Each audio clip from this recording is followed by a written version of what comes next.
High. এই ভিডিওতে আমরা কি করতে চাচ্ছি? আমরা ডিকশনারির যে ফিচারগুলো আছে, সেই ফিচারগুলো নিয়ে কাজ করতে চাচ্ছি। তো এখানে ডিকশনারি ফিচার বলতে আমি কি বলতেছি? তো আমাদের ১ম এ বুঝতে হবে ডিকশনারি কি? ডিকশনারি হচ্ছে আমাদের পাইথনের ক্ষেত্রে যদি হয় এবং জাভাস্ক্রিপ্ট এর ক্ষেত্রে যদি হয়, এগুলোকে আমরা আ JSON এর মতো করে দেখতে পারি। তো এটা খুবই কমন একটা স্ট্রাকচার ডাটা শেয়ারিং এর জন্য ব্যবহার করা হয় এবং পাইথনের ডিকশনারি প্রচুর পরিমাণে ব্যবহার করা হয়। ন্যাচারাল ল্যাঙ্গুয়েজ প্রসেসিং এও প্রচুর পরিমাণে ডিকশনারি ব্যবহার করা হয়। তো আমাদের কাছে ফর এক্সাম্পল এখানে একটা ডিকশনারি আছে। তো এই ডিকশনারি কি বলতেছে আমরা একটু বোঝার চেষ্টা করি। আমি যে ডিকশনারিটা দেখতেছি এখানে।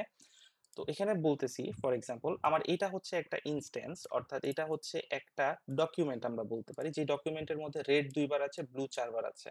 পরের একটা ডকুমেন্ট যার মধ্যে রেড ৪ বার আছে, ব্লু ৩ বার আছে। পরের একটা ডকুমেন্ট যার মধ্যে রেড ১ বার আছে, ইয়েলো ২ বার আছে। তার পরেরটার মধ্যে রেড ২ বার আছে এবং ইয়েলো ২ বার আছে। তো এইখানে আমার যে ফ্রিকোয়েন্সি গুলো দেওয়া আছে, এই ফ্রিকোয়েন্সি গুলোকে আমি ফিচার হিসেবে ইউজ করতে চাচ্ছি। ওকে? সো এই ফ্রিকোয়েন্সি গুলোকে যদি আমি ফিচার হিসেবে ইউজ করতে চাই তাহলে আমি এখানে কি করতে পারি? তো এইটাকে আমি ভেক্টরাইজ করতে পারি। তো এই ভেক্টরাইজেশনটা কিভাবে হয় আমি একটু সেটা আপনাদেরকে করে দেখাই। তো এই ফিচার গুলোকে ভেক্টরাইজেশন কিভাবে করতে হয়? এটা টোটালটা যখন হয়ে যাবে তখন আপনার মাথার মধ্যে চলে আসবে আসলে আমি কি বলতে চাচ্ছি। তো এটা আসলে যতক্ষণ না হচ্ছে ততক্ষণ একটু কষ্ট হতে পারে পারসিভ করতে। ওকে?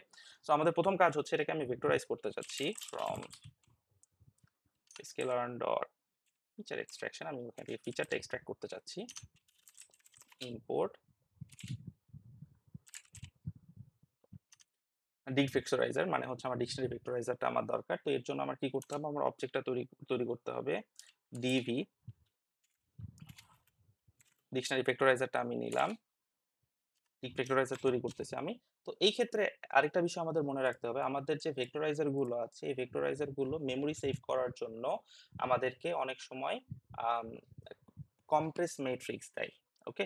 তো যে কম্প্রেসড যে ম্যাট্রিক্সটা দিচ্ছে অর্থাৎ স্পার্স ম্যাট্রিক্স যেটা দিচ্ছে, স্পার্স ম্যাট্রিক্স এর ক্ষেত্রে আমাদের সুবিধা হচ্ছে স্পার্স ম্যাট্রিক্সটাকে যদি আমরা কম্প্রেস করে নিই, তখন আমাদের মেমোরি স্পেস কম লাগে।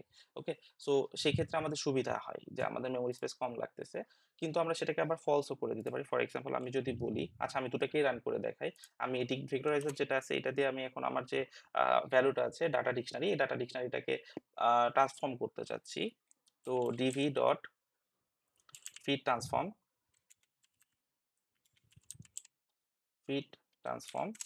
সো ফিড ট্রান্সফর্ম করার ক্ষেত্রে আমি কি বলতেছি ডাটা আন্ডারস্কোর। ওকে? তো আপনারা এখানে দেখতে পাবেন এখানে এই যে আমার ম্যাট্রিক্সটা আছে এখন এই ম্যাট্রিক্সটা হচ্ছে একটা স্পার্স ম্যাট্রিক্স অবস্থায় আছে। স্পার্স ম্যাট্রিক্সটা তৈরি করার কারণ হচ্ছে কি আমাদের জায়গাটা সেভ হচ্ছে বেশি। তো এটাকে যদি আমি এখানে বলি sparse equal to false, sparse equal to false.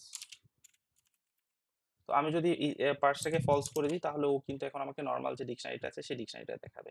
ওকে? তো এই যে আমার এখানে ওই ডিকশনারিটা চলে আসছে। তো এই ডিকশনারিটা আমরা যদি একটু ফিচার হিসেবে আ দেখতে চাই, আমরা একটা এই ডিকশনারিটাকে যদি আমরা পান্ডাস ডাটা ফ্রেমে তৈরি করি, পান্ডাস ডাটা ফ্রেমে নিয়ে আসি তাহলে আপনাদের জন্য আরেকটু বেটার হবে। ওকে? সো একটু চেষ্টা করে আমরা দেখি পান্ডাস ডাটা ফ্রেমে নিয়ে আসার জন্য তাহলে কি হয়? ডিবি ডট আমি যে ফিচার নেম গুলো আছে সেই ফিচার নেম গুলো দেখতে যাচ্ছি। তাহলে ফিচার নেম গুলো আমি প্রিন্ট করলাম। খেয়াল করে দেখেন ব্লু, রেড এবং ইয়েলো আমার কাছে চলে আসছে। আমি যদি এখন এটাকে আম পান্ডাসে ডেটা ফ্রেমে কনভার্ট করতে যাচ্ছি। Okay? Data equal to PD dot data frame আমি ডাটা ফ্রেমটা নিতে যাচ্ছি। Data FRME data frame. Data ফ্রেমের মধ্যে আমি ফর এক্সাম্পল এটাকে সেভ করে নিই ভ্যালিউজ বলে।